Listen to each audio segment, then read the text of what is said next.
Hello, everyone. A very good evening and welcome to the Friends of Elephants for the month of November. I hope I'm audible.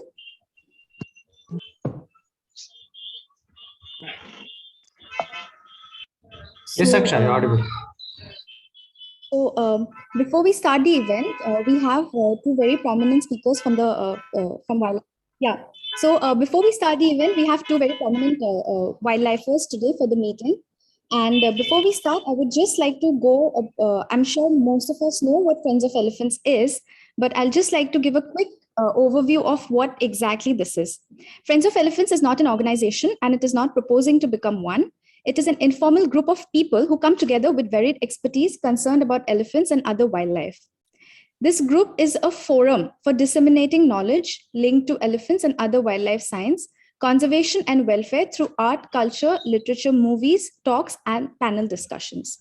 And the expectation of Friends of Elephants is that people who have attended our events conducted at this capital city on their own or with their proximity to the people from policy making, they help developing appropriate conservation and welfare measures for wildlife, including elephants. So this is a very brief and short introduction of what Friends of Elephants is.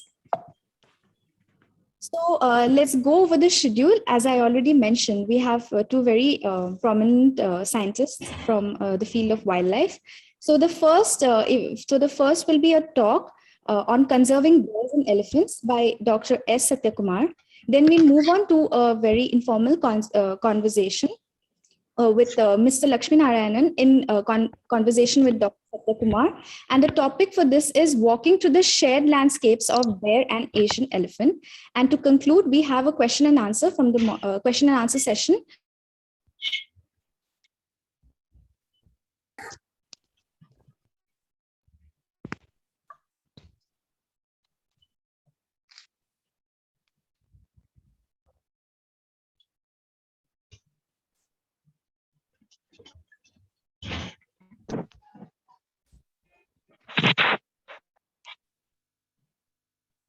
Sorry, I think my internet just got disconnected.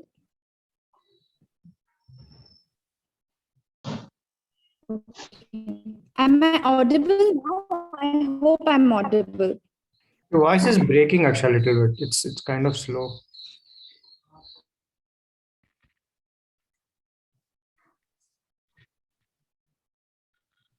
Okay, is it better now? Yes, it's better now. Yeah. Yes. Okay, I'll just quickly, without wasting, I'll just switch off my video. Maybe that will help.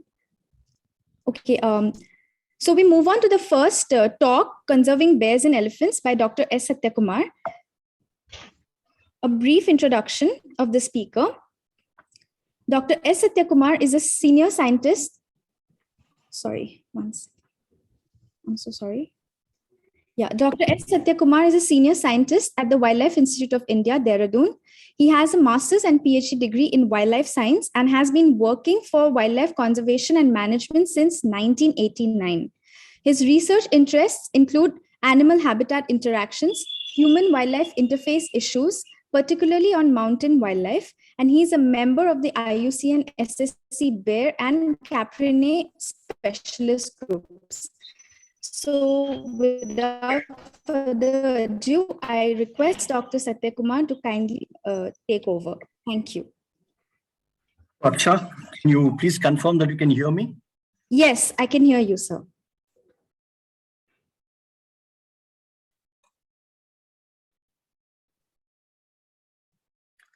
And could you please confirm that you can see the screen? Yes, we can see the screen. Okay. Thank you, Aksha, and thanks to my friend, Mr. Surendra Varman and the Friends of Elephants group. I think this is a wonderful idea of people getting together on every month to discuss about elephants and other species in our country. And I'm thankful to the organizers for giving me an opportunity to be with you and discuss some of my thoughts about bears and how elephants are somehow having some parallels, in their ecology, behavior, and conflicts. And Also to look at how we should be able to working towards conserving both these magnificent species. And my colleague, Mr. Lakshminarayanan, who is working on elephants for the last 3-4 years, would be involved later on a discussion regarding these parallels between elephants and bears. So I have organized this talk about elephants and bears in such a way that we try and class on the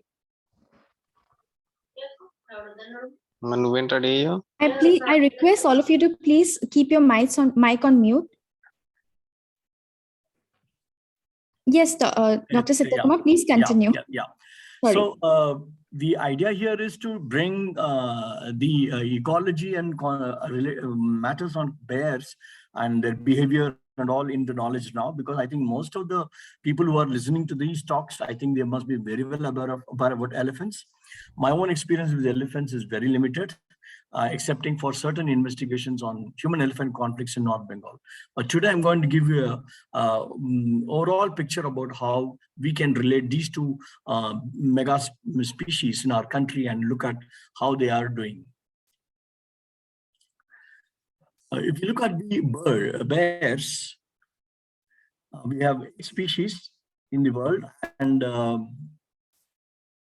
they are distributed predominantly in the northern hemisphere.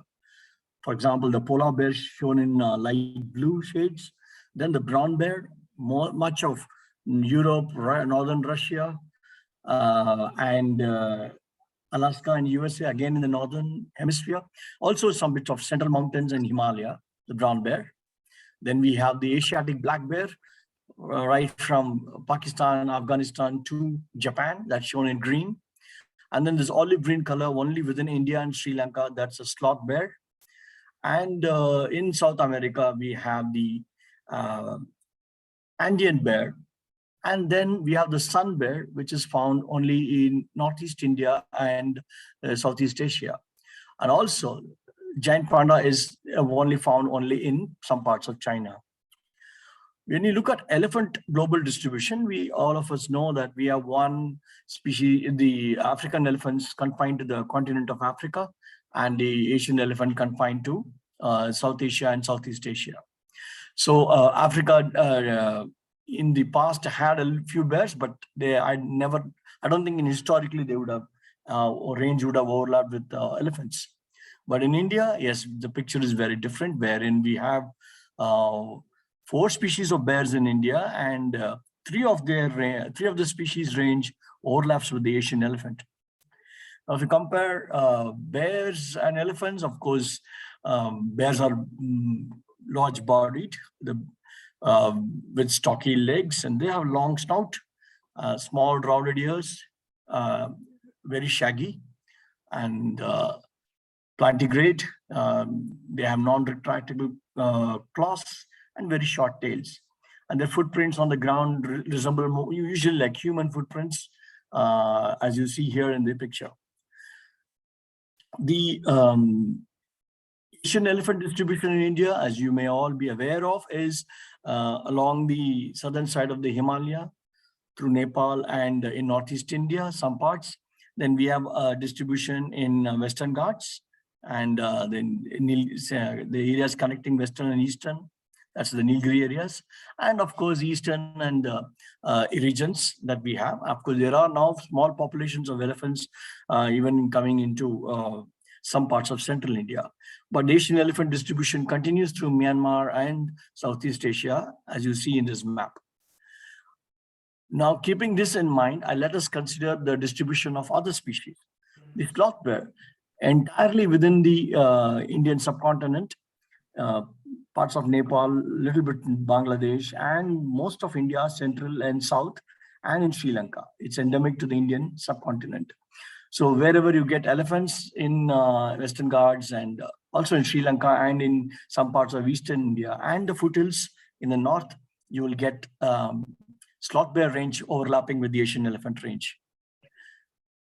The sun bear, on the other hand, its westernmost distribution ends in the northeastern part of India. So there are some areas where Asian elephant range and the sun bear range overlap largely in some parts of northeastern India. This bear is of course very rare. Actually, it's in the westernmost distribution of this range. And now you look at the Asiatic black bear. It starts from Afghanistan to Japan, and in the Himalayan region, all along from Jammu Kashmir to Arunachal Pradesh and hills of Northeast India, you get black bears. And again, black bear habitat range overlaps with that of sun bear in Northeast India and the elephant range there. Very limited areas, sloth bear and black bear range overlaps. The Himalayan brown bear is found only in the high mountains, and that range does not obviously overlap with the Asian elephants. Here is a picture of the brown bear that we found in the Trans-Himalayan regions of Ladakh. And here is a distribution map showing the brown bear distribution, and the dark green polygon is the one that is in Trans-Himalayan regions. So all along from Pakistan to Kashmir Valley, to Jammu, Himachal Pradesh, and into up till Nanda Devi region of Uttarakhand. So this is only a narrow distribution range, about 36,000 square kilometers, and we estimate about something like 300 bears to be brown bears. This is the same species as the North American bear, which is the Ursus arctos grizzly bear, but the subspecies here is different. It is Ursus arctos isabellensis. The Asiatic black bear, as I mentioned, is right from, again, Pakistan through Jammu Kashmir, Himachal, Uttarakhand, through Nepal to North Bengal, Sikkim, and to Northeast Indian states, and continues further to Myanmar and Southeast Asia. This species, if you look at the distributions in enlarged areas, yes, this is the range. About 1,000 meters to tree line in Western Himalaya, and about 70 meters up to tree line in Eastern Himalayas, and fairly well connected. And it's a forested species, unlike the brown bear. And we estimated something like 270,000 square kilometers of Asiatic black bear habitat in the Indian region, covering 11 states. And the population could be something like 5,400 to something like 6,700 bears. These information are there, state-wise statistics are there, and those of you who are interested can have a look at these. Sloth bear distribution is, as I said, most of southern, central, eastern, and some parts of Northeast India, and very few parts along the northern, south of the Himalayan range, as you see here. So this species is the most widely distributed in India, about 400,000 square kilometers, and there is an educated guess by some of the bear researchers who say that it could be around 20,000 sloth bears in India. And this range, if you see, imagine that with the elephant range, yes, there is definitely, wherever they are found, both the ranges overlap significantly in those eastern, western Ghats and Nilgiri areas, as well as foothills of Himalayan region, like Shivaliks. The fourth bear in India is the sun bear, also known as the Malayan sun bear, smallest of all the bears. As I said earlier, it's found only in some parts of northeastern India. This animal is mapped by Dr. Chowdhary in his book on Northeast mammals. Here you can see the past distribution, the current range, and the locations where they are reliably have been reported. With more and more camera-based studies, we are getting information on the occurrence of these species. So Mizoram, Manipur, North Assam, Upper Assam, Meghalaya, Nagaland, and parts of eastern Arunachal Pradesh. So there are some areas where the elephant and sun bear range would overlap. So these are the extensions of the range of sun bear on the left and the black bear on the right. And if you look at, imagine the elephant distribution in this region also, again, it's more or less like from northeastern India into Myanmar and to Southeast Asia, Indonesia, Malaysia, Indonesia. However, the Asiatic black bear is much more moving up to north as far as Japan and northern Russia, Far East. Now, when this topic was given to me, I was just wondering how I could start my talk about the parallels between the two species. Because I don't think even anybody has got a photograph. I was wondering whether anybody would even have a photograph of elephants and bears, at least cloth bear and elephant in one frame. But some efforts, I in the Google, I didn't get any, but I did find these.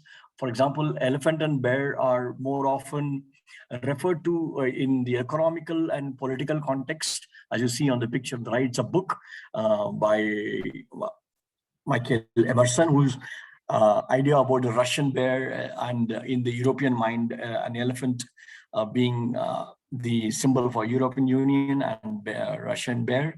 So it's talking about the European Union and Russian relationships. This was the idea. And of course, there are lot of, I would say, stories that would actually motivate children in the form of tales, particularly talking about morality.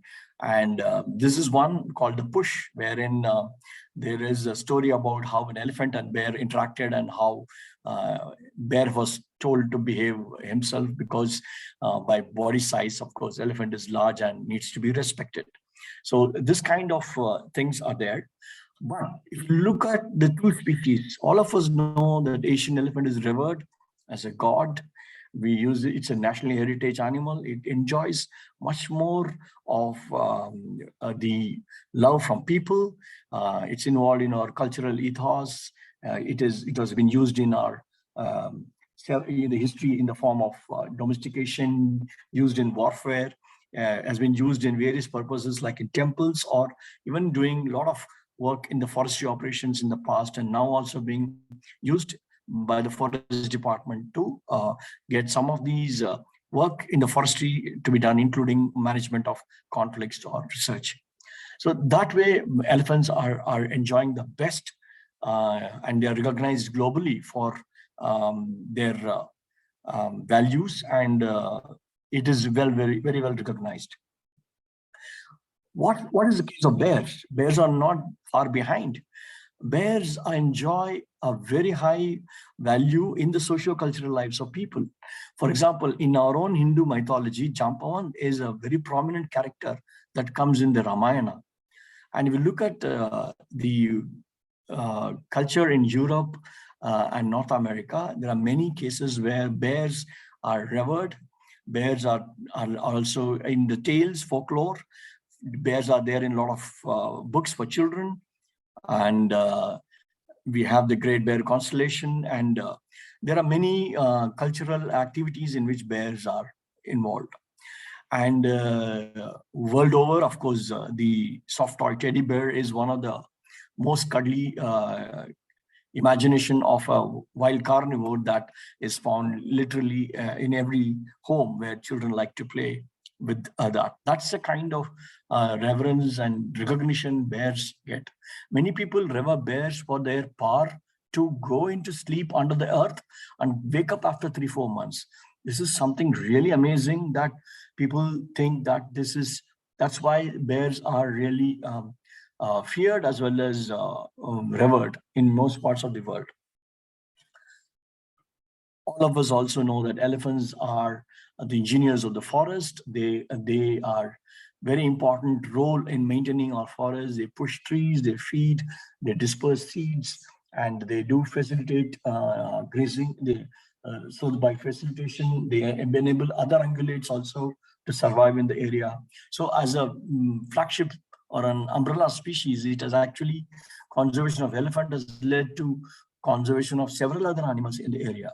And so the elephants need for good forest, clean water, and the relationships between the other members in a herd, particularly elephant herds, their communication, their behavior, and their love for young ones and the way they protect young ones are all something that we are all always amazed about these majestic animals. Moving this to bears, yes, bears also have very good roles to play in the ecology. They are also excellent seed dispersers and destroyers. They have very unique behavior that attract lots of people. They also are very social when they are in family groups, and the mother-young relationships amongst bear is also well documented. Bear, although a carnivore, in most of the bears, if you see, like for example, the brown bear or the Asiatic black bear, sun bear, and the sloth bear, they are all largely feeding on plants, seeds, grasses, herbs, and for their protein, while sloth bear feeds on termites and ants, and while black bears and brown bears would like to feed on carrion or kill even goat and sheep. Giant panda, however, remains to be the only totally dependent only on bamboo. The brown bears in North America, of course, they feed on salmon because their protein comes from feeding on wild dead ungulates or even kill unwell ungulates or diseased ungulates, and then also the salmon. Now, when it comes to foraging as an important component, both elephants and bears have a major role to play. The elephants maintain their own forests, they engineer them, they push trees, as I said, they feed on the bark, they can even feed on several fruits and disperse seeds far and wide in their areas. Black bears can climb trees very well, make feeding platforms, feed on various fruits, and again move very, very long distances and deposit them in scats and help in dispersal of seeds. However, black bears are also known to be seed destroyers, in the sense that very large seeds that they feed on, like acorns of oaks, they will get crushed, and even if they're deposited out by through scats, they don't have any opportunity to grow into any grow because the seeds are destroyed. So by consuming seeds and destroying them, they also regulate the population of certain tree species, but at the same time, the smaller berries that they feed on, which go through the gut, gets certain protection and then deposited far away, it germinates. Bears have certain unique characteristics, like they have very good claws, as I mentioned. They mark on the trees, and you find usually these claw marks on trees, which you can easily distinguish from areas where tigers and leopards also do such things. But black bear and sun bear, if they're doing it, we can identify and distinguish both the signs. And where they dig the ground for termites and other insects on the soil, those signs are very clear and can be identified. Their scats are easily distinguishable, and rarely you may confuse a brown bear scat with black bear in the tree line area where their ranges may partially overlap. But genetic studies is the only way how to identify those scats. But while feeding on trees, yes, they do break branches and make platforms, sit there and feed for long hours. This is a very unique thing that you can actually go and see where all bears are fed. You'll find those unique feeding signs left behind. And as I said, bear scats contain a lot of seeds, particularly those of the small ones are deposited and they germinate. Not only they germinate, they also, the seeds also provide certain food for small rodents in the forest.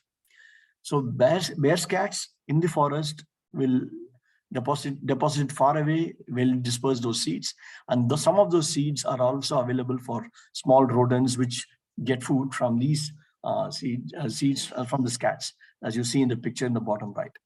And as you all are aware of, that elephant dung also has lots of seeds, and germination is enhanced by safe deposition in very many different parts of the forest, and that's how they play a tremendous role in both the species, play a tremendous role in maintaining the floristics and the regeneration of many of the plants.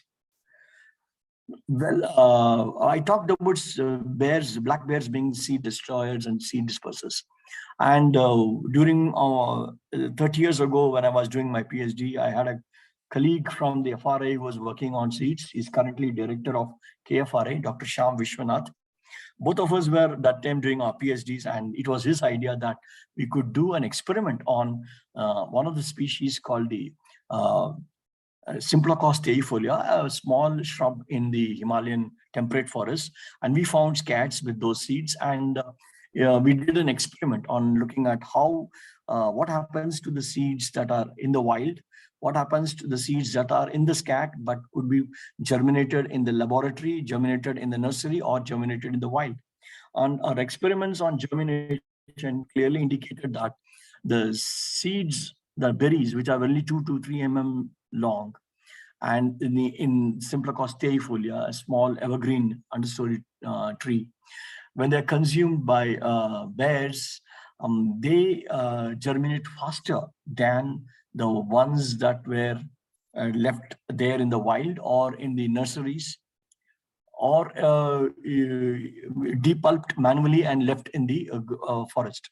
So we had a set of seeds in the germinator, seeds in the nurseries in the field, seeds in the forest, and also we did manual depulping just to mimic the consumption by bear. That's what we were trying to do. Now, what we found was that yes, the seeds that went through the gut of bears germinated much faster. The reason could be that what we kind of hypothesized that time is that seeds that are in the wild are subjected to bacterial infestation and insect attack. If insect attack happens, then the seed coat is damaged and they don't germinate. By passing through the gut, the seeds have a greater probability of getting germination. However, this was a very short study, and we hope more such studies could be done later on by young researchers who can think about these aspects. Moving on to sloth bear, researchers have done work like, for example, Gaurav Kumar and Dilip Kumar Paul, who have done on sloth bear in Nevada Forest Division, Bihar. I've talked about how many of the forest trees are important food plants for bears and how sloth bears aid in the dispersal of those. Similarly, I think, yes, this work in Biotropica is also from researchers from southern India, Kerala and Tamil Nadu. I think they have done this work on looking at how seeds of Cassia fistula were fed and then dispersed by sloth bears. There are, I think Dr. Sri Kumar did this work. There are many such evidences of sloth bear feeding on seeds and then dispersing them. There are other behavior that interest all of us. We know elephants like to scratch themselves for whatever purpose that could be, like there's an itch, or they just like feel happy, like if they scratch against trees and things like that. And bears do that a lot. And bear biologists believe that it could be, yes, that it's itchy and that they could scratch. And some others also say that it could be because the bears could also be scent marking. The grizzlies or the sloth bear or the black bears could be doing that. And this particular thing is, and they select certain trees to do that. And we call them rub trees.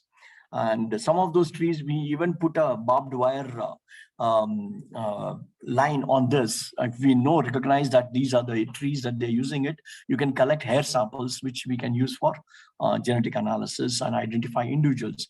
And of course, placing a camera trap on video mode, on also still mode, you get a lot of information on who all come to the rub trees, who rub their trees, or who do marking, and also all those things. It could be a matter of males showing off their dominance and as a warning to other males operating in that area. And for elephants, I may not be the right person to say about rubbing. I think I leave it to Dr. Lakshminarayanan and others to talk about this. Caring for young is another thing that really surprises me, because almost all the wildlife and in wildlife gamut of species you look at, that parental care is something that is really, really amazing. And elephants demonstrate a very, very high levels of parental care. And the same is the case with bears. Bears are born, when the young ones are born, the mother takes substantial care of the bears. And in case of sloth bears, the young ones do get a ride on the back of the mother, and she protects them aggressively from predators like the tigers or leopards, or even with other male bears. There are studies in Europe, North America, that talks about infanticide in case of Asiatic black bear or the brown bear, or even the American black bears, because when a mother with cubs meets another male who had not mated with her in the last summer, it's likely that he will kill the cubs.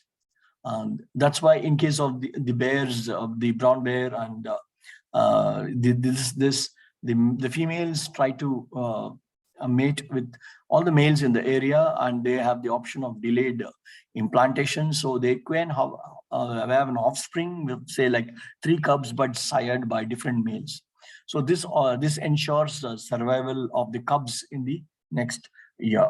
So this is something that is really very interesting in both bears and elephants. Now, coming to the human-bear interactions and human-elephant interactions, we know that the habitats of elephants and bears and all other wildlife species we have lost substantial due to all human activities.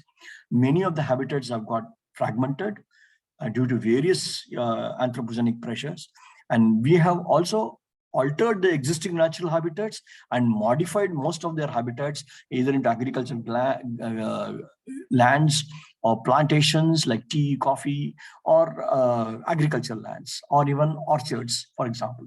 And these are the cases where you see here that elephants or bears use man-altered landscapes like tea gardens to move through between areas, or even maybe to feed on certain occasions. So this is something that we are aware of. And the conflict situation, if you compare between elephants and bears, they are more or less same. In the top 10 animals that are in conflict with the humans in India, of course, elephant and bears. Of the bears, are again 2 species, the sloth bear and the Asiatic black bear, also known as the Himalayan black bear, are the ones that are in severe conflict. Now, here's a picture that just summarizes the conflict situation in India. And here is also again a picture from Kashmir Valley where black bears are in conflict in the villages, surrounded by people. This animal has already been darted, but in the process, several people get injured, and sometimes animal dies, sometimes people die, and so on and so forth. And if you go into the conflict alone, if you see between these 4 species, brown bear, which is confined only to the very high Himalayan range, does only 2 things: raids crops that are grown by the villagers in the higher alpine areas, or breaks into the livestock night shelters and kills sheep and goat. And this is experienced in Ladakh, Jammu Kashmir, and parts of Himachal Pradesh and Uttarakhand. But however, they don't overlap very much with the Asiatic black bear range. And there are a lot of statistics. I would not like to go in detail, but all I can say here is that attack on humans by brown bear, of course, is very limited because the chances of encounter itself is very limited.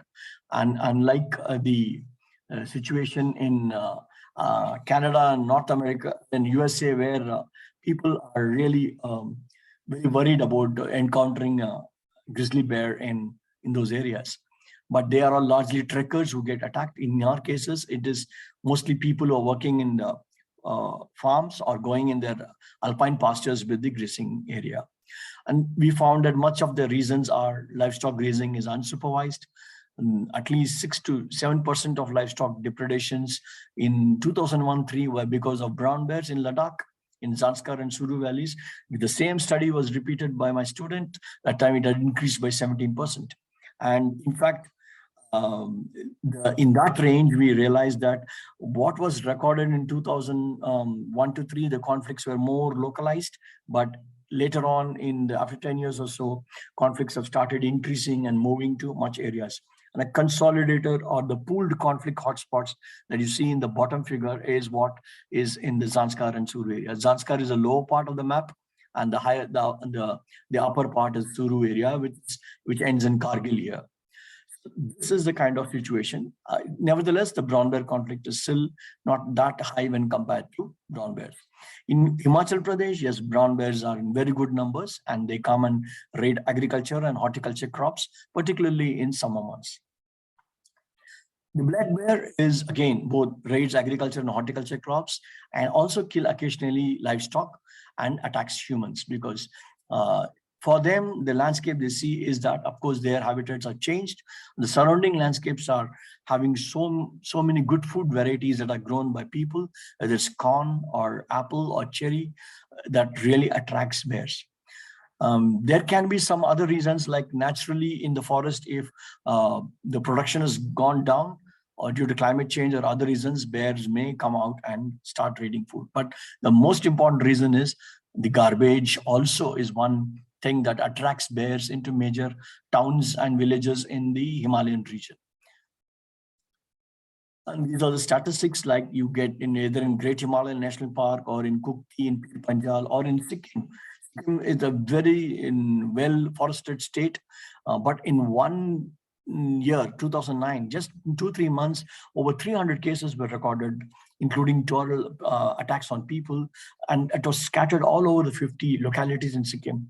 Sikkim, we did not have such things even in their historical records, but this was really surprising. I'll come to this particular aspect and explain why this thing happened in 2009 and how slowly the conflicts are increasing in Sikkim. In Uttarakhand, again, Govind, Nanda Devi, Askot, there are many sanctuaries and there are buffer areas where brown bears and black bears are leading to conflicts. In fact, in Uttarakhand, black bears are feared the most, and people really don't like this animal because of the high levels of conflict. In Kashmir, it's in summer, every day or so there are cases, and the department actively gets involved in capturing them and putting them back into the forest.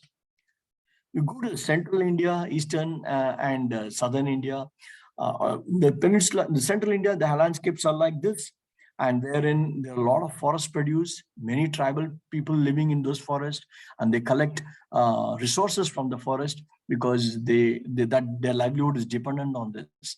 But unfortunately, these are the resources the black sloth bear also likes. And so when humans and bears share habitats, and when they are going to share the same resources, like for example, mawa, flowers and fruits, I think this is going to be the situation why bears are attacking people, and retaliatory killings of sloth bears occur. The retaliatory killings of brown bear or black bear also occurs, but sloth bears are the ones which are distributed in most parts of India, and they are in direct conflict with people in most areas, and that's why. And this is one of the most unpredictable animals in the forests of India, because they don't give you any chance when you encounter them in the forest at close quarters, of course. And if you look at the statistics of how human sloth bear conflicts exist, there's lots and lots of information, whether it's in Madhya Pradesh or in Chhattisgarh, for example, in Maharashtra, Gujarat, Karnataka, Odisha. The number of cases are increasing slowly and steadily over the years, and there are various reasons, and they are site dependent, but largely sharing of resources and behavior of humans by venturing into the forest in the dusk or dawn, improper lighting, or these are some of the reasons. For example, even today, open defecation is one of the biggest causes for bear attacks on humans in most parts of central India and also in peninsular India.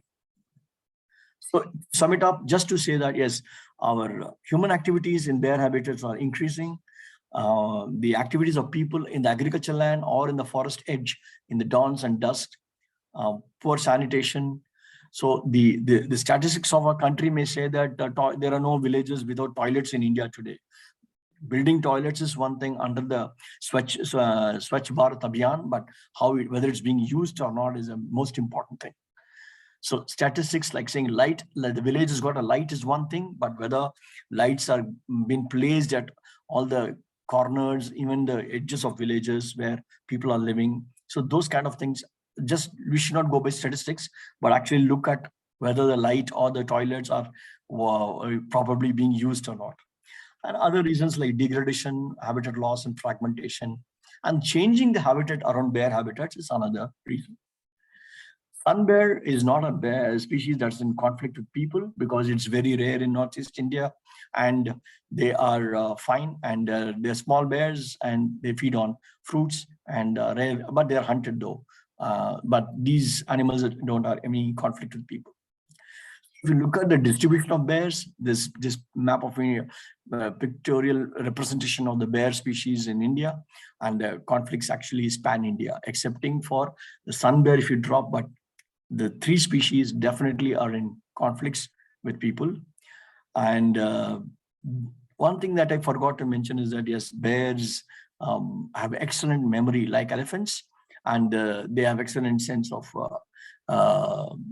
knowing the areas where they will get food. And if they know that they have eaten food last year or last season in one area, invariably they would come to those areas. That's how they are attracted to human area habitations, whether it is bee boxes or eating corn or apples and cherry and so on. Now, damage to property is also one thing that happens in case of bears, particularly black bears, brown bears, and because once they know that there's been food stored in a place in the Himalayan village, and particularly in the villages where people move the entire village to winter village and leave the summer village as such with some food, I think that's enough. Bears break into the houses and through windows or the roof, or break open the walls or the doors, get inside and feed on whatever is available there. Also, the bee keeping is one major attractant. As I mentioned earlier, garbage is one attractant. So to get to garbage, they may break whatever is on their way.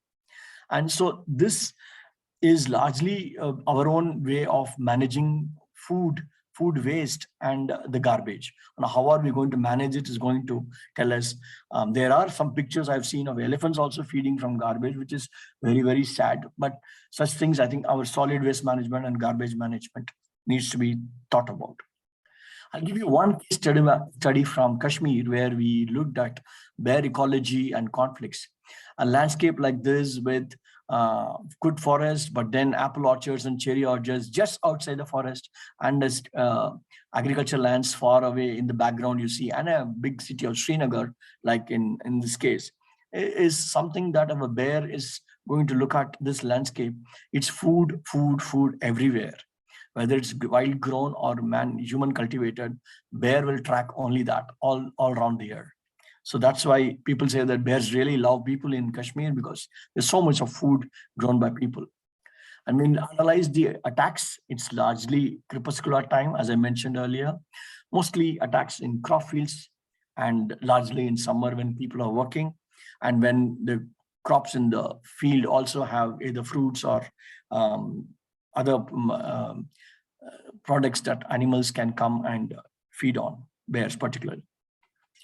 When we compared distances from the forest and bear attack incidents, that did not make much change, because if you live close to a forest, bear habitat, or far away, bears still go anywhere to raid.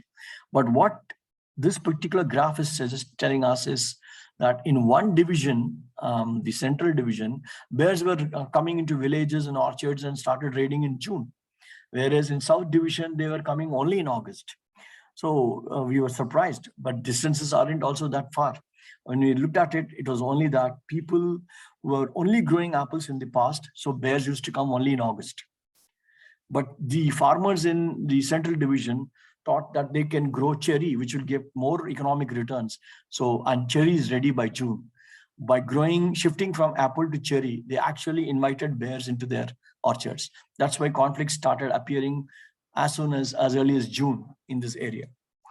And you look at the diet of bears, yes, they feed on several acorns and on several prunus species and some herbs, grasses, and animal matter.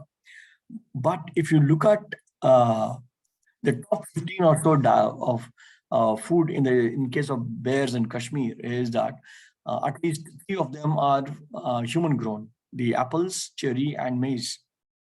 So they come out, feed, and then they may defecate anywhere, but they are dependent on farm grown food. And the relationship with food abundance and their signs and encounters is well established. Whether it's spring, summer, or autumn, they track only one thing, that is food.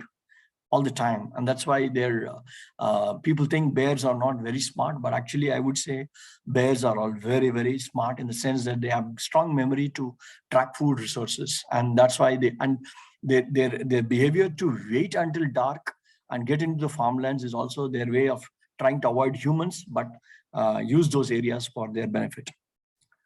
We also did coloring of about 7 bears, and this is the landscape of that Dachgam National Park and surroundings. And to orient you, this is the Dal Lake in Srinagar, and you see these polygons. These are the home ranges of those 7 animals. And if you see the locations here, a little close up, a mother with young did not move much, about 8 to 20 square kilometers. And there are some females which used partially the national park, which is shown in black and white dotted lines, and areas outside. But there are males that are moving very much, even up to 150 square kilometers was the range. And if you look at the composite home range of these 7 bears, almost 50% of their annual home range comprised of only human habitation shown in red and agriculture or horticulture shown in yellow. So this is the kind of landscape that has been modified by humans, and bears have adapted to moving in this way and living. And they are pretty much happy about in this situation. And when we looked at analyze the movements of bears on an average, of course, they moved shorter distances in spring and then little more in summer. Autumn, they moved the most because by that time, food resources becomes very scarce. So autumn, when food resources are abundant, they make more circuitous paths to feed on because resources are clumped. But when resources are scattered and sparse, they moved linearly or longer distances. And as like any other wildlife department or forest department activity, when an animal is creating troubles in the villages, what we will do is either relocate or translocate. Relocate, I'm sure all of you know, is that putting the animal within its home range, possibly but the nearest forest area or the habitat. Translocation is totally removing it out and putting it far away. Here is a situation where an animal was creating trouble in villages and killing livestock and all in Danyama. It was captured by the department, brought into the rescue center inside the park. Because it had some injuries, it was kept for some time and then released on 14 December. We fitted a collar and we monitored its movement. And the green polygon is a park. It had left the park and around 50 days or so it took time, and it came back to the very same village and created more conflicts because by the time it was almost winter time. And so this is a situation when our national parks are already full with the bears. The carrying capacity has been reached. Trying to put back animals into the area would obviously lead to animals straying out. So there are animals surviving in suboptimal habitats outside. And when you looked at the genetics composition of the bears inside the park, and when you looked at it, it's very clear that wherever bears were caught, they were being put into one national park, that's Dachgam. So we found that the diversity itself, there are consequences to getting conflict bear translocations into the park. And that's why we got a very different, the resident population had one signature genetic diversity, and then there were so many animals being introduced in the area. So that's one thing that we got to know. Now, sloth bear food items also, as we know, these are some of the common plants and animals based on all the studies mentioned here in the bottom. These are the research shows that these are the animals that they feed, animal matter they consume and plant matter they consume, the common ones. And here again, they also track food resources pretty very much well. In case of Sikkim, when I was talking about, with very well intact forests, we could understand the patterns of distribution and space use, and that the areas are really contiguous. And whatever plantations were there in the form of cardamom or farmed areas, bears were negotiating them, and they were going across different areas. And the map here you see in the bottom right is of Kanchenjunga Biosphere Reserve, and all the habitats that are modeled for distribution habitat for bears clearly shows that they are very large, contiguous, and well connected. And in 2009, I was talking about those several cases, if you recall, happened in those 3 months, and we are still wondering why it would happen in a place like Sikkim. But later on, we could lay hands on one of the chapters in a book on climate change, And this simple data on rainfall of Sikkim from 1980s to 2010 showed that it was almost average within the limits every year, and only 2009 was the drought year.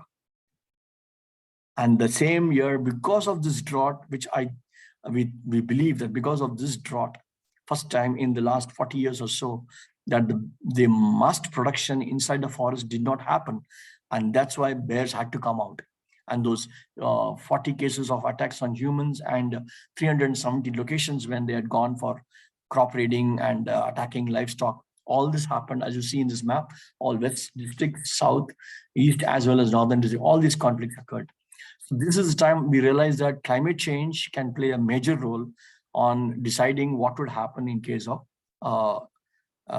the habitats, even though they look good, but one bad year, like a drought year, mass production doesn't happen, then such things can happen. Same is the case with elephant habitats. If sometimes production goes very much below, even very good areas, elephants may move out looking for new pastures.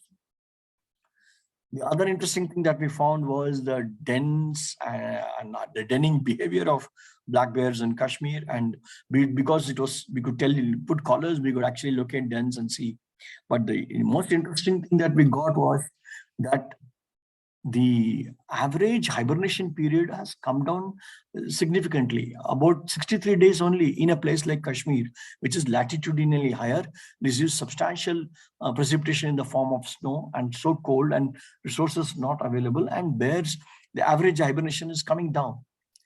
Such observations are being made even in northern latitudes of Canada, North USA, Europe, and in Russia and northern Japan, that hibernation period of bears are coming down. This is something that is probably because of climate change, that the winters are not that cold, and there is supplement food in the form of garbage and livestock available in the villages in the winter months. So bears are not hibernating, but creating more conflicts. Like Uttarakhand is going through that every December. When bears have to be hibernating, we get conflicts.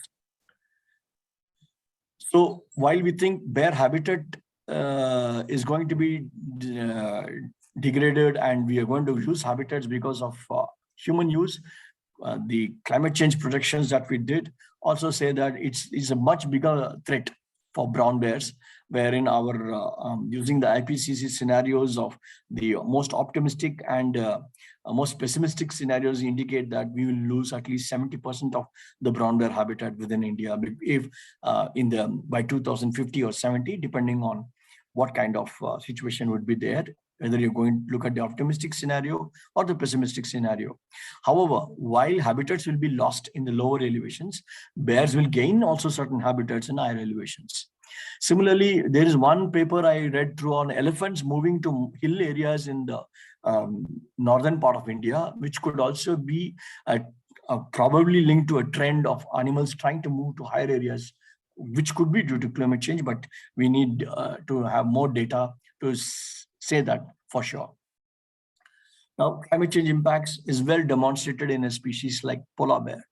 Polar bear can grow even as big as this animal the photograph that you see here on the left. Very huge animal, but at the same time, a polar bear can be as bony as the one that you see on the right. This again is attributed to the melting ice caps. When there is no ice, the animal cannot move much and can't feed, and so thereby its health can deteriorate very fast. If at all, if any bear is going to lose the race due to climate change, that would be polar bears first. And coupled with this is retaliatory killings are still happening in case of bears, and illegal trade for bear bile, and some uses like bear skins are used, or the paws are used in some I don't know, medical or even indigenous medicines or some other social uses. Bears are killed. And so with climate change, with habitat loss and degradation, human wildlife conflicts, retaliatory killing, and this illegal wildlife trade, all these are going to be the threats. If you compare this with elephants, again, habitat loss and fragmentation, populations getting isolated, and also the conflicts, retaliatory killings, and the illegal trade for ivory and so on are going to be the parallels that I can talk about. People are making efforts to control human-bear conflicts, and there are some traditional methods like putting dummies or guard dogs, or some rich people are going for walls, cement walls, or barbed wire fencing. But the best that works is using fire or beating empty tins and canisters that people generally do, but that works only for some time. But today we are using modern tools like fox lights, aniders to look for whether they're working on bears or not. I know all these deterrents will be only working for some time, but otherwise they don't. What we think is important for a conflict scenario in case of bears as well as elephants or other wildlife in conflict is maintaining the database of conflict, making risk prediction maps and monitoring these conflict areas in a proactive manner, creating awareness, do's and don'ts, or strengthening traditional methods, using modern methods also, marking every problem animal and monitoring them.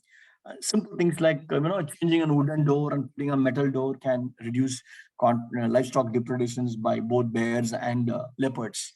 And also, problem animals, we should do aversive conditioning. Having a village response team and the forest department's rapid response team are some of the ways in trying to manage conflicts. And these are some things that all of you might be knowing about, how we should target conflicts with reference to people on one side and with and the bear itself on the other side. Attractants that we have in our area is one thing that we should remove to make sure that they don't enter our areas.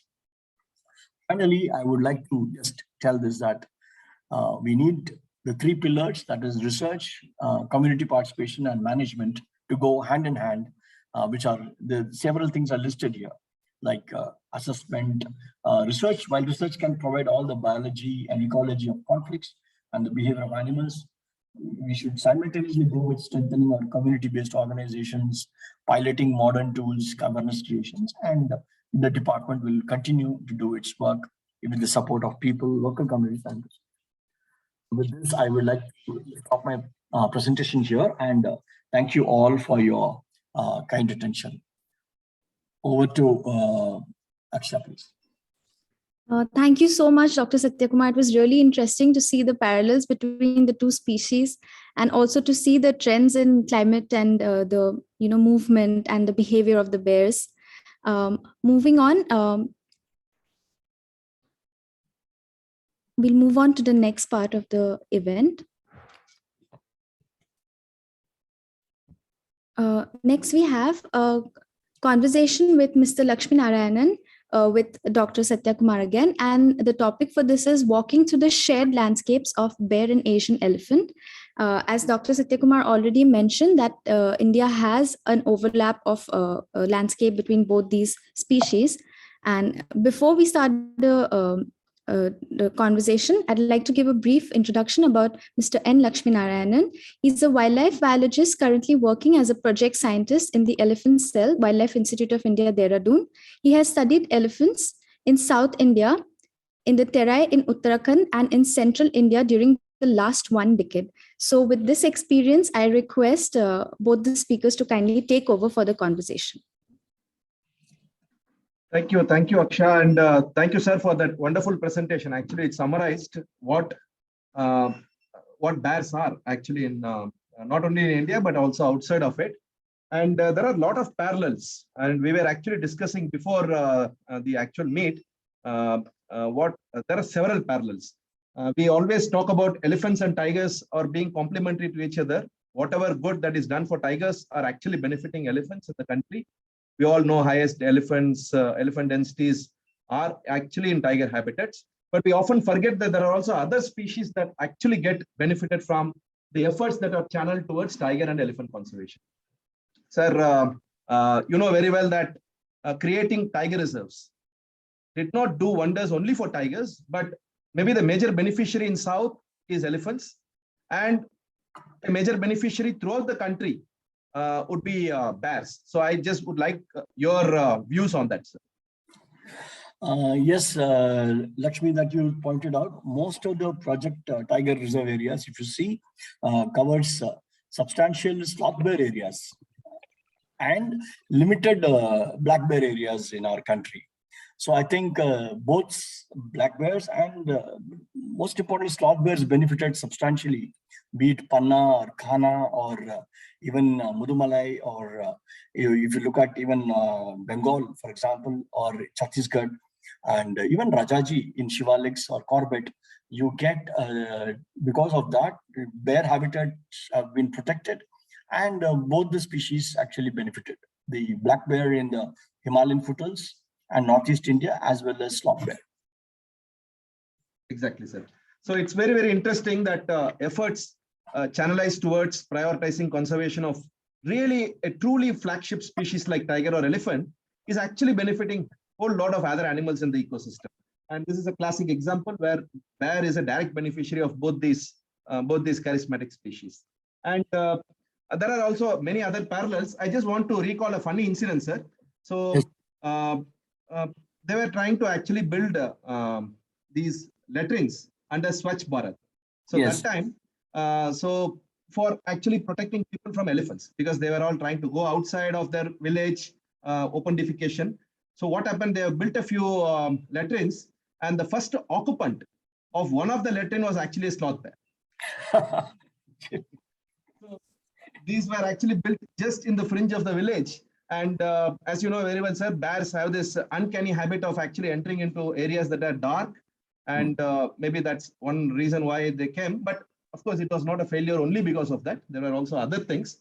And so I just want to ask your experiences with bears, sir, because in South, when actually we were working in Bandipur, so we used to find trackers. And those trackers are actually extremely good with elephants, but they are always wary of bears. So both of them are dark, black. So that's the most common. I mean, in that way, they are actually very, very difficult to spot, especially twilight. If you're walking back, you'll be usually rushing back to the camp.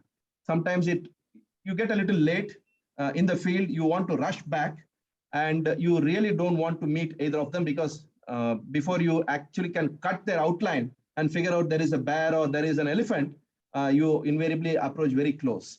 And so many trackers are actually very wary of them, and their black color, and also sometimes they can be actually irascible bears. So I just want some of your experiences with bear. Yeah. Some of your experiences, not necessarily actually very dramatic, but interesting experiences with bears. My experiences with bears have always been in safe distances, and of course, whenever it was of close encounter, visual encounters, we were a good number of people, and so there were no situations where any of our team members or we would have had to run.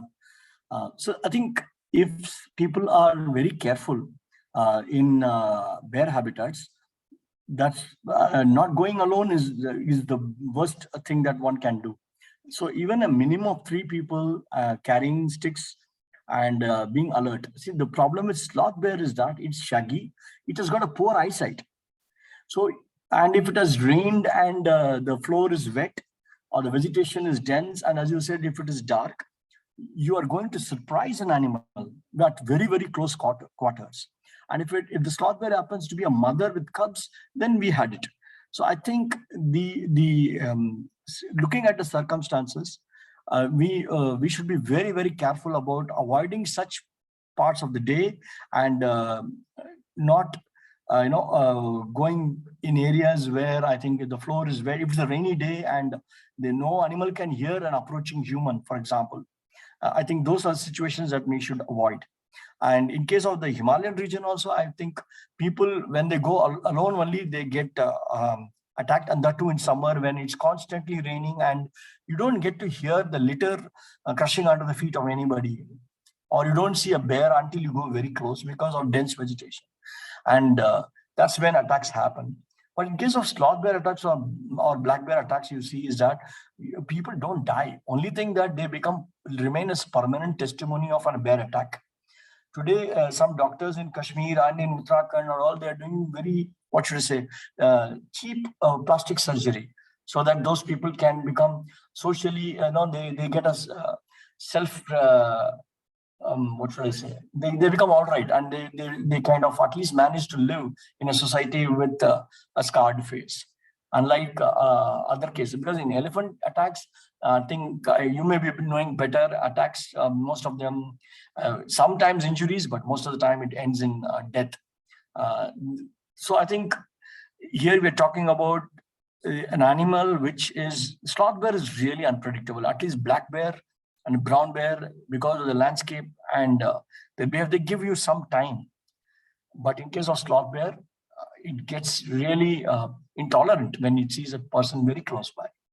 And coming to the point about that latrine toilet built by the government, the bear using it, probably it found it very cozy, comfortable to be like a den, so it came and occupied it. There are some instances where bears have occupied places like abandoned houses in areas where people have two villages, for example, summer, winter, or even abandoned villages, buildings, they are there. Last year's winter time, we got a bear in heart of Gangtok in Sikkim, black bear, which entered into the telephone exchange building. And it took them almost 1 full day to actually finally dart it and release it back into the wild. Right, sir. Sir, the topic given to us is actually parallels between the two species, but I also would like to look at the crossroads between the two species. So actually in Chhattisgarh, where we briefly worked, so they were actually trying to promote the beehive fences, honeybee fences, to dissuade elephants. So there are a lot of issues with the beehive fences. It works in Africa, but we are still not clear whether in Indian conditions, Asian conditions, bee fence would work. That's a different matter altogether. But that time we asked the DFO, fine, you have 3 deaths because of elephants, you have 5 deaths because of sloth bears in that division. So for a year, we asked, are you fine in attracting sloth bears by putting beehive fences, or are you fine to dissuade elephants by putting beehive fences? So here we thought, I thought actually it would be very interesting to compare and contrast both the species. I think if anyone asks me a suggestion about this, in areas where both elephants and bears are there, I think beehive fences would definitely attract bears, because bears love honey. And by trying to solve one problem, you will be creating another problem. So by trying to keep elephants away with these beehive boxes, which we really don't know whether it's working or not, but definitely bears will be attracted. And we are going to have more conflicts with bears in this case. This needs to be actually taken up, because there is a lot of prescription that is coming for the beehive fences. Even without knowing whether they work, we are trying to actually get out of elephant conflict, in a rush to get out of elephant conflict or address it. We are actually inviting conflict with sloth bears, if in case we take it forward. Africa, their bees are working and there are no bears. And here we have bears. Yes, but if you look at this in other perspectives, see, today every manager is trying to solve a problem. So he would try any method that somebody suggests. So this is what's happening. Without evidence, we are trying new methods, hoping that it will work.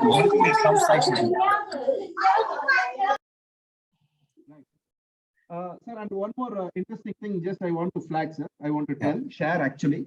When I was in Bandipur, so we had 2 trackers, and both of them are from Mudumalai. Yes. So one was very particular about actually being very cautious with elephants. So he was suggesting we should have a proper camouflage. You cut your outline completely.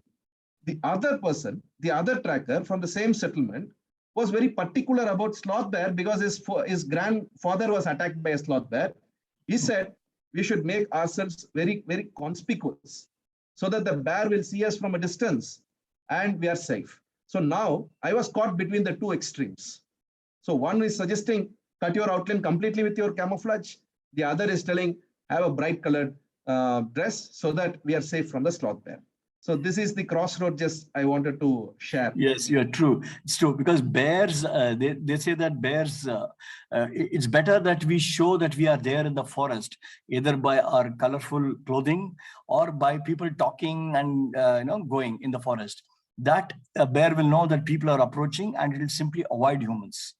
But in case of elephants, I think, yes, you are right. In a place where both elephants and sloth bears are going to be there, I think you have to do something different.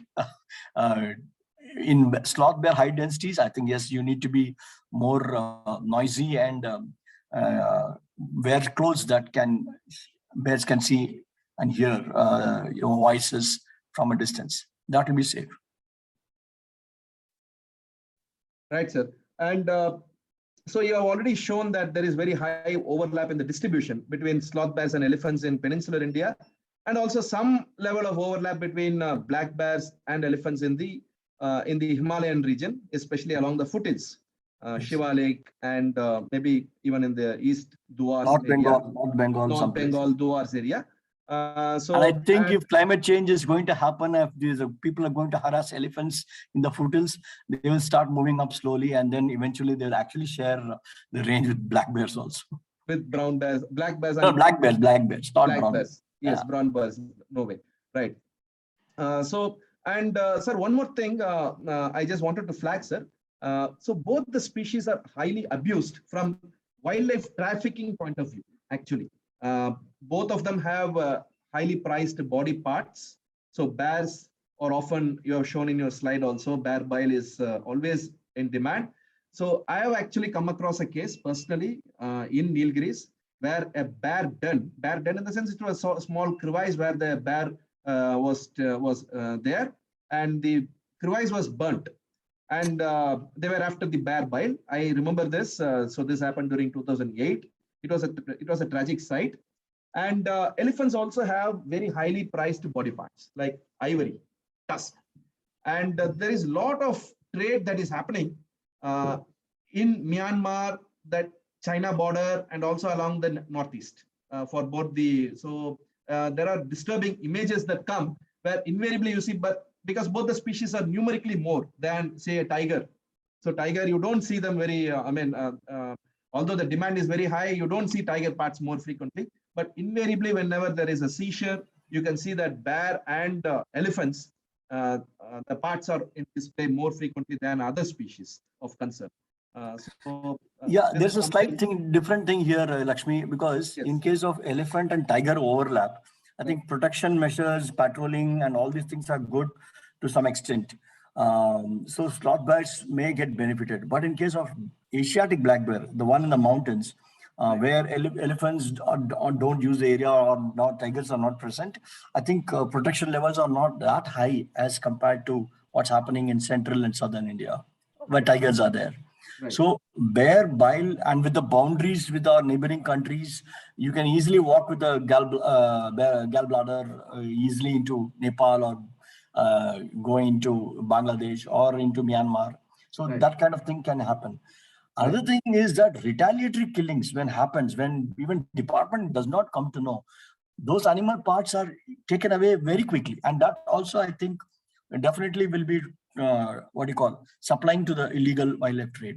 Even today, bear, because China has bear farms, like tiger farms, and there's a heavy demand for bear products in medicines, which Chinese bear farms cannot cater to. So, and there's always a premium on the wild bear bile. So our bears, if they are being poached because of this demand for the illegal wildlife trade in bear parts. And I think bears still a smaller animal. I think if it happens, nobody will know. But in case of elephants, if it happens, something happens, even then we come to know it much later. Maybe some places 3 days or maybe 1 week. Then only we come to know about it. Right. Sir, and I just remember the first slide you said, to have both elephants and sloth bear in the same frame. I have had actually a few sightings, sir, of both of them together, and fortunately have a picture also I will share with you of a tusker, a collared tusker that we collared in Chhattisgarh, and also a bear. Oh. And interestingly, both of them were concerned only about us. They were not bothered. The bear was absolutely not bothered about the elephant, and elephant did not bother about sloth bear. And the elephant got our scent and was trying to look for the source of danger. The sloth bear heard the noise and was actually very much bothered about looking for us. And they, in fact, were very close to each other, not even 15-20 meters away. Absolutely no worries of each other, but entire worry is about some human being tracking them. That's good news. See, I searched everywhere, but I didn't ask you because I saw pictures of sloth bear aggressively chasing tigers or other things, but I never got a picture of this one. Good. You should talk to me about this. Thanks. I'd like to really see that picture very soon.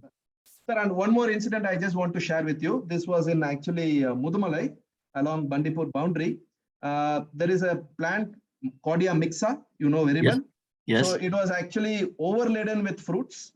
And an elephant, I don't know if they really eat Cordia mixa, but the elephant actually broke the branch. Maybe it fed on the bark, stripped the bark and ate it.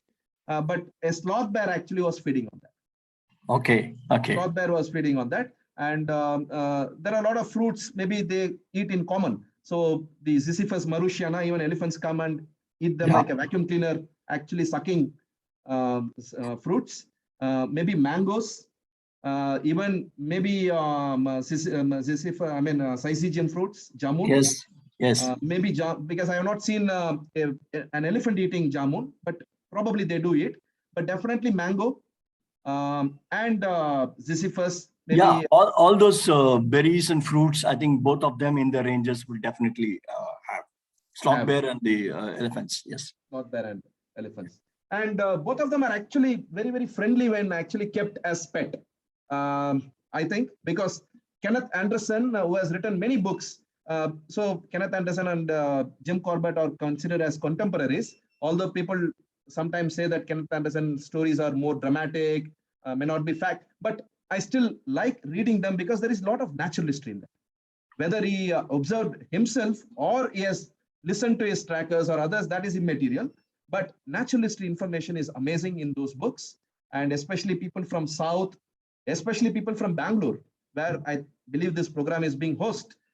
So a lot of Kenneth Anderson stories are around that area in Hosur Forest Division, present-day Hosur Forest Division, Kaveri Wildlife Sanctuary, and also these isolated hillocks and all where Anderson used to go actually look for bears. And the main thing is Kenneth Anderson had a lot of bears with him. When he had a large farmhouse in Whitefield. Those days, Whitefield actually was contiguous to even parts of Banarghetta. So it was used to be forested. So I have interacted a lot with Kenneth Anderson's son, Donald Anderson, who recently died of old age. So Kenneth Anderson had a lot of sloth bears as pets. He had named them. Maybe they used to, there was a lot of demand for sloth bear cubs then. So he used to go get them. So he has written many stories, and I think people interested should read about them. And he actually narrates how friendly once you take the bear as a cub and then keep them. Of course, it's not, we should not, I'm not encouraging that now, but to actually relate them with each other, elephants also get very friendly once you start rearing them. Maybe sloth bears also do that.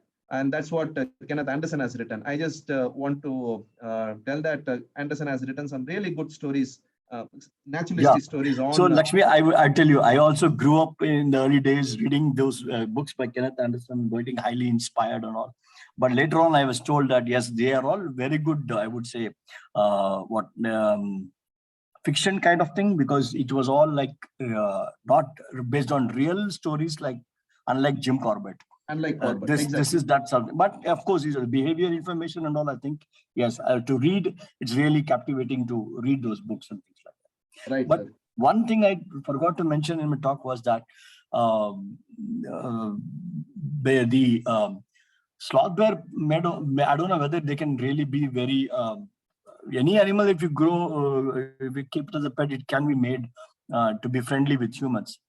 But in their, if you look at their behavior in general in the wilderness, I think given any chance, they would they will always treat humans as somebody as threatening to them, that they really either very rarely they run away, but in case of sloth bear, they would come and definitely charge and attack. That's one thing that's very evident from there. Right. There are some areas in India where we don't see any habitat as forest.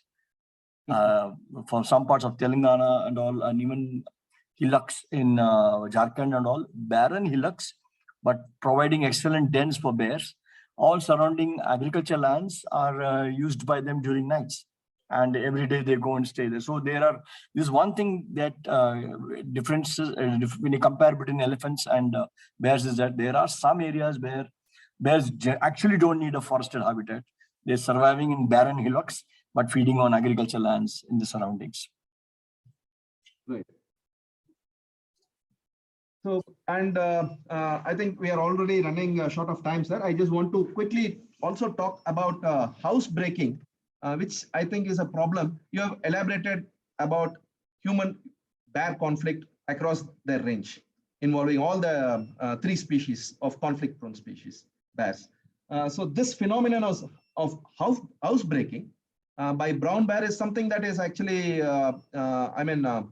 important to look at, because brown bears, they are territorial. They are solitary species.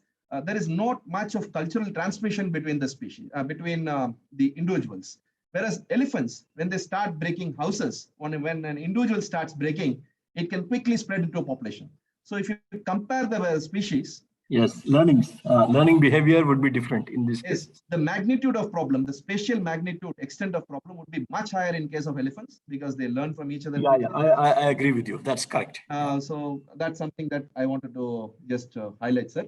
But although I have never studied bears, so because I have always worked in elephant areas, so we have come across bears many times, and they were all memorable moments. We never had any really dicey moments, thankfully so far.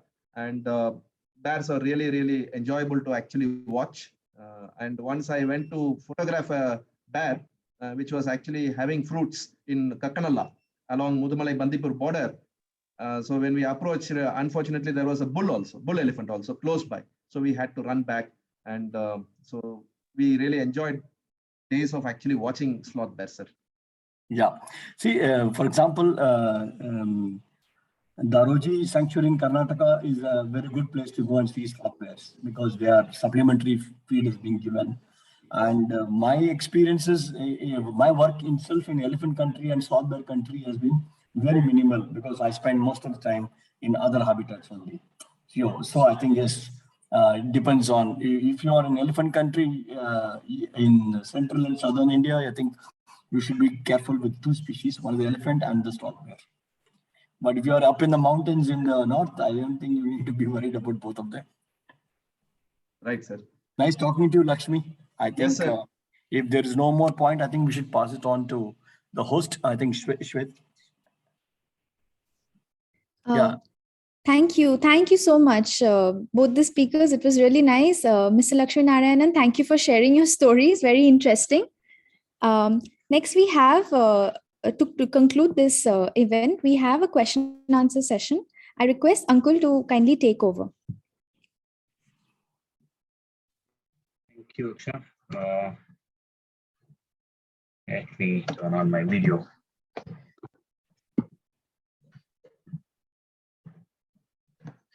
All right. Yes. Thank you, Doctor. It was a very, very interesting session. Very detailed. We spoke about problems. We spoke about concerns common to elephant and bear, and some uncommon things between them. And very, very interesting discussion. And we have a couple of questions. So let's take it one after one. So the first question is, in areas of habitat overlap, do different subspecies of bears interact with each other? So, sir, Doctor, have you come across any such incident or any such experience that you have felt that the different species of bear also interact in a good way or bad? Yes. As I said earlier, in the northern part of the Himalayan region, that's the western part, in Jammu Kashmir, Himachal, Uttarakhand and all, where brown bear is present, there is a slight interaction between both the Himalayan brown bear and the Asiatic black bear, only at the tree line area. Otherwise, they are ecologically separated. The black bear only in the forest, and the alpine ranges only the brown bear. But when there's apple orchard in the areas in the high villages, brown bear may also come in, but to raid, but they generally avoid each other. If you go to Northeast India, you get an overlap between sun bear and Asiatic black bear in some areas of Arunachal, then Manipur and Nagaland, and those areas adjoining Myanmar. There are been instances of them or range overlapping, and probably they have to share resources also. There is one case in Thailand where they found a hybrid between an Asiatic black bear and a sun bear. That has been genetically proven. In the wild, there has been a hybrid between a wild Asiatic black bear and a sun bear. But if you look at sloth bear and sun bear, there is absolutely no overlap.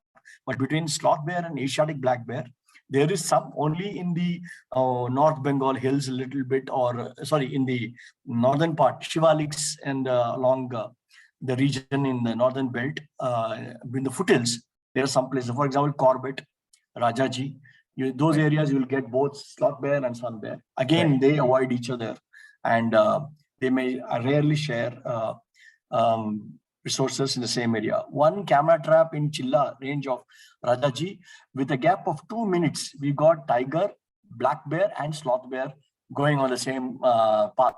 So I think they are there, but probably temporarily they must be sharing the resources. Right. Very, very interesting. Abhijit says, sir, under Chinese pressure, India is building roads in the remote areas of Northeast India. What are the threats, and do we have any solution in mind? See, for us, our national security is going to be the prime concern.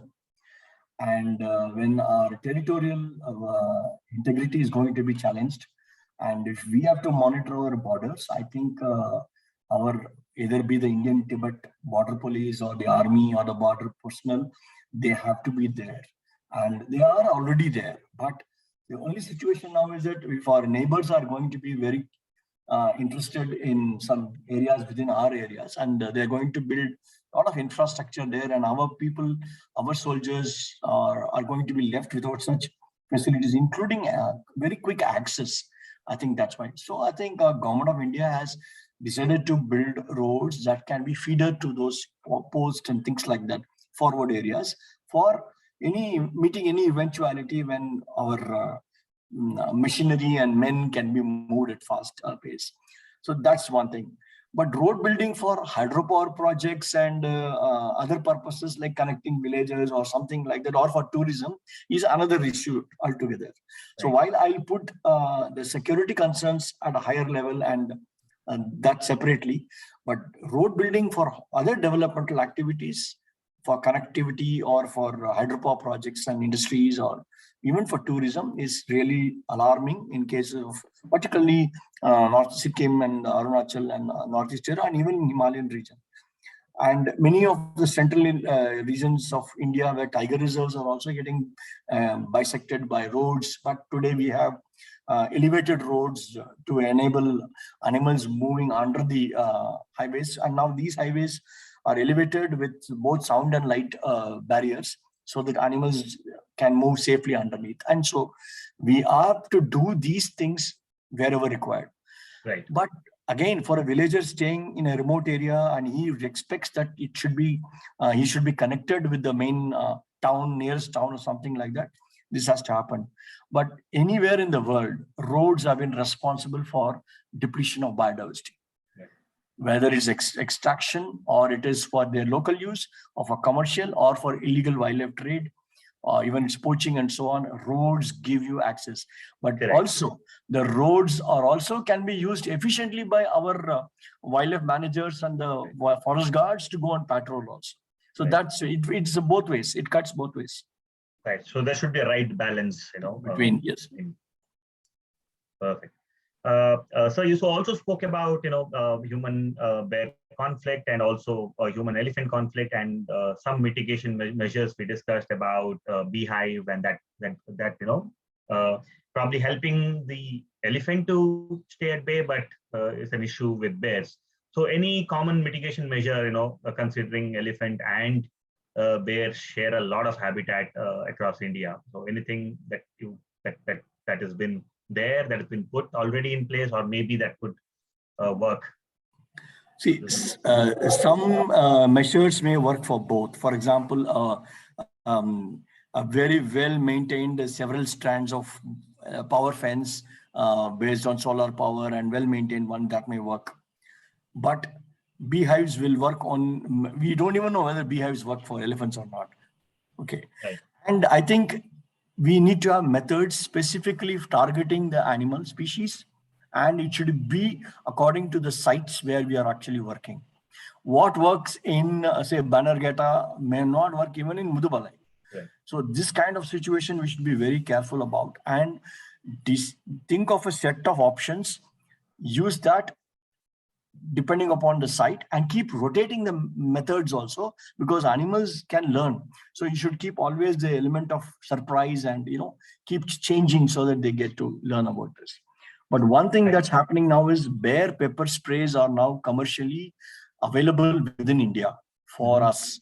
Earlier we used to get it imported, and earlier we used to get only those small ones which were used by women for their protection. But today we have the bear pepper sprays being made within India in Dehradun.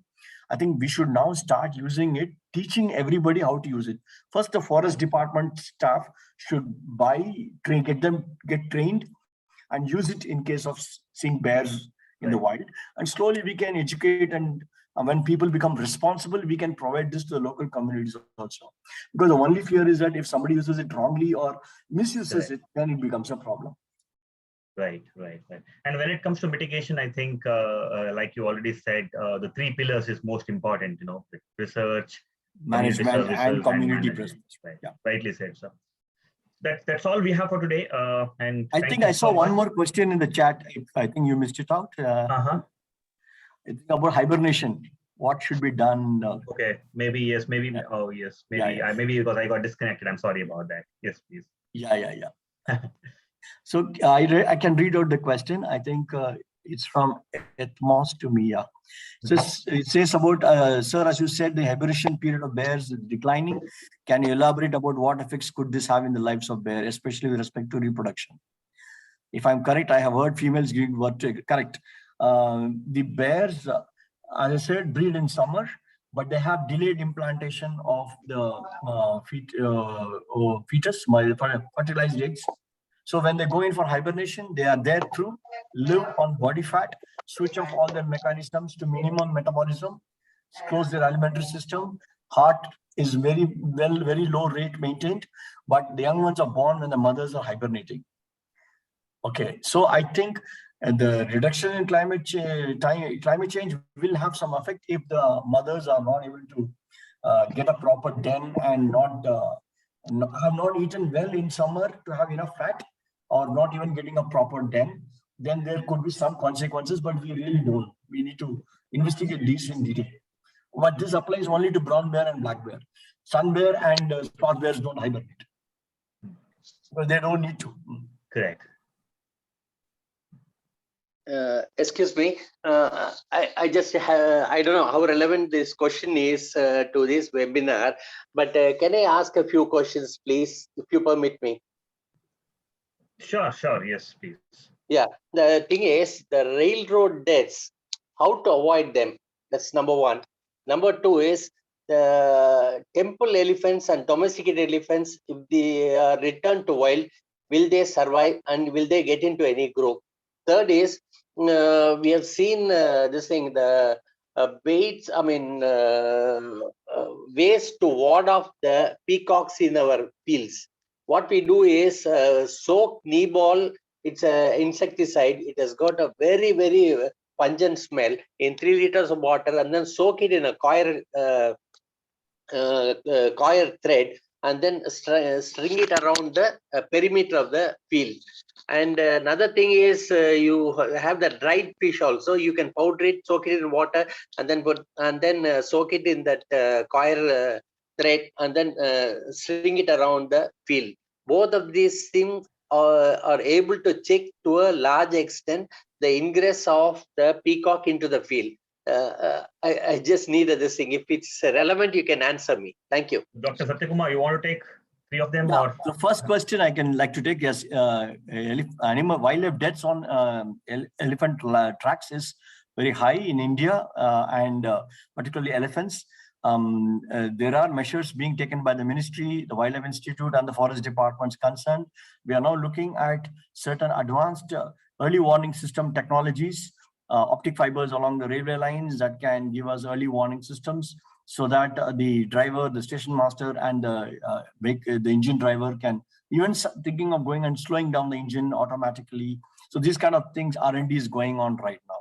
And the second question, I think Lakshmi would be the right person to answer. The third question about using jute ropes with dry fish paste or neem oil, some things like the similar things have been tried for elephants with chili paste on ropes and things like that, even in southern India, and it works. But the thing is that these things need to be maintained and regularly kind of checked out. Otherwise, after some time, they may not work. So what works for the first time need not necessarily work after a few days or even after a week. We need to keep on changing and evolving the methodologies. Lakshmi, would you like to answer the second question regarding camp elephants being rewilded? If that's generally they don't, it doesn't work that way, but Lakshmi would be able to tell that. Absolutely, sir. It seldom works actually. We may have 1 or 2 examples where it seemed to have worked, but generally animals that are in human care for a very long period of time. Suppose you capture an elephant, keep it isolated for a week. Week itself is very long period. So you keep it for a very short duration, translocate it, relocate it, no problem. It could work. But if an animal is broken down in the sense you actually tame it down and then you wanted to release it back, can be a little tricky. And so there are a lot of probabilities of the tame elephant released back into the wild, coming to human habitations, attacking people. So if we can take those probabilities into consideration and then wanted to experiment something, fine. But we cannot pretend that nothing would happen and we want to release it. It should not happen like the famous Keri tiger's case in Orissa, where despite knowing definitely that the tiger can come into contact with people and can attack people, it was released. We should not do those blunders because it can do, it can cause negativities and it can affect elephant conservation as a whole also. So we need to be very cautious when we take decisions like even capturing an elephant. So we cannot jump into conclusions and go by very poor data or poor observations and then take a decision.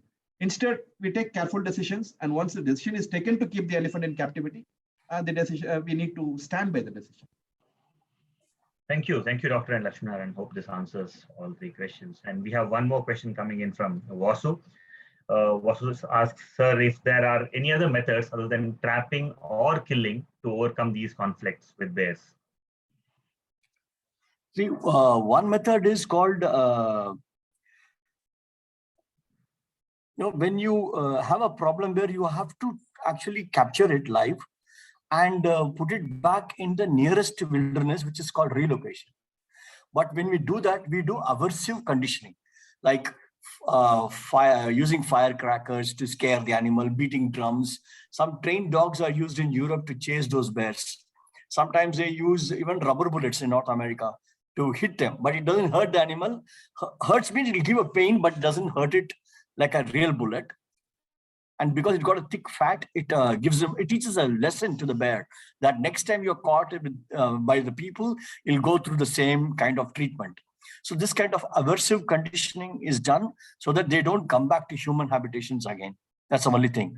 See, without catching a bear in a problem area, we cannot do anything. Because in our country, with so many people, an animal is always circled all around. And Instead, if people can give a safe exit for any wild animal, elephant or bear or any other animal, they will go. But in our country, people surround the animal in all directions, so giving no chance for the animal to go back to wilderness. I'll narrate one small incident that happened in Nainital 2 years ago. A bear walked on the ridge of the near Nainital where there were oak forest. But when it came down a little bit, there was a resort where it looked for some food. And it got into the dining hall when it was early morning, actually. And suddenly somebody saw the bear and made a scream, and the bear went out, breaking a window and hurting itself. But then when it ran down, it unfortunately was chased downhill. So from the ridge, it ran into the city of Nainital. Then the dogs chased, people chased, finally jumped in the Nainital lake, swam the entire lake across. When people in the yachts and boats were taking the videos and photographs of the bear swimming across, it went to the other side. And nobody knows what happened. So if the first person who saw the bear would have just made some noise and the bear would have gone uphill, it would have gone back into the forest. But by chasing it downhill, the entire thing got changed. Right. Excuse me, I have a question for Mr. Sathyakumar. So can you please give the list in the sense the top to bottom of which bear is facing high threatening for life? You mentioned 4 different bears, right? So Yeah. can you give the list? You want to know which one is the most in terms of its endangerment, or In danger. Yeah. Who is on the top? Within India only you're talking about? Yes, sir. Yes, sir. Within India, the smallest populations we have is of sun bear and brown bear. Sun bear is the most endangered within India because the range itself is very limited, and the bear is very small and can be easily poached and can easily lose competition with other. Sir, sorry, I think your voice is fading away, Yeah. sir. Yeah, I'm saying the most endangered within India because of range and being very smallest of all the bears is the sun bear. And we really don't know much information about that. And second one would be the brown bear, and third one would be sloth bear, and I would put Asiatic black bear the last. Thank you, sir. Yeah. So there's one more question from Ethmos. Says, sir, to gain trust of an African elephant, of African elephants on humans, ethologist Joyce Poole gained their trust with the brilliance, as Asian elephants have almost lost faith in humans with respect to safety. Do you think we can also follow the footstep of Joyce Poole to win their trust again? I think Lakshminarayanan. I think Lakshminarayanan will be the best person to answer this question. Right. So it's true, actually, what Joyce Poole has done. It's in a place called Gorongoso National Park. So there, what had happened, civil war, because of civil war, several elephants were killed. And government was also actually removing elephants. Ivory poaching was also taking a toll on them. And in Gorongoso, so in order to support conservation, they need tourists. But unfortunately, tourists are being elephants turned out to be very hostile to tourists. So Joyce Poole, and team, they attempted to slowly approach. See, it's possible to approach elephants, both with vehicle and on foot. And we have people who know that. In fact, more than Africa, we have in our forests, a lot of them who walk in the forest. Many of those, even African researchers, get surprised when they hear that we do most of our work on foot in elephant areas. So it is possible to actually reduce the animosity. It's possible even to go a level beyond that. There was one very famous person called Anthony in Africa who actually rescued 17 elephants, maintained them in Tula Tula reserve, and they became very friendly with him over a period of time. Once the negative interactions reduce, then only positive interactions happen. You look at the elephant, you don't bother, there is absolutely no problem. So even in the forest, see, there are several other things that can actually promote a charge, or there can be a negative interaction. We should be very careful, no doubt about it. But in an ideal situation, I'm telling, if you do your thing, if the elephant is there, you know how to be less threatening yourself. Elephants attack primarily because of to 3 reasons. One is inherent fear of people. We have a terrible relationship with each other as a species. So human beings or Homo sapiens have always been predators of elephants and their ancestors, not just the modern day elephants and their ancestors. So the relationship between us is not that good. Right from the beginning, it's not something that is very recent. That is a wrong thing to actually, it's a wrong belief. Prehistoric elephants, mammoths, people are telling mammoths became extinct because of climate change. It's only partially true. Elephants, prehistoric elephants became extinct because of human overkill. There is a concept called blitzkrieg, overkill by humans. That is the reason why prehistoric elephants have disappeared. So this relationship between us is very, very, very long, and it's actually not that great right from the beginning. That's why even without any provocation, elephants can be actually can be aggressive, but invariably with slow approach, not assuming a threatening posture in the field, not flushing them, not surprising them, respecting them, it is possible to actually gain their trust, and it is happening already. If you drive through Mudumalai, there are excellent drivers in Mudumalai who can take you close to the elephants. There are excellent drivers in Bandipur who can take you close to the elephants. So it is possible. Right. So it's a long process because it's a long process of continuous trust and knowing what not to do. Right. Thank you so much for that. I think with that we are done with the question, and also I think we are beyond the schedule. I have sent a question, but it was not answered. This is Sharonan, and if permitted, I will just pop in the question. I'll just tell it. Sure. Yeah, so we were just talking about problematic situation where we relocate an animal. Are we just going to relocate the trouble also, or we are going to rehabilitate the animal to a behavioral correction? Because the animal just staying inside a landscape of village or something, maybe sometimes accidental, or if it is habitual, then there is a behavioral degradation that we will have to understand. Is it true? And I just need to know about your views on that, sir. Because releasing the animal again into a different location without a behavioral correction, will it not give the same problem to be relocated in that area also? Thank you.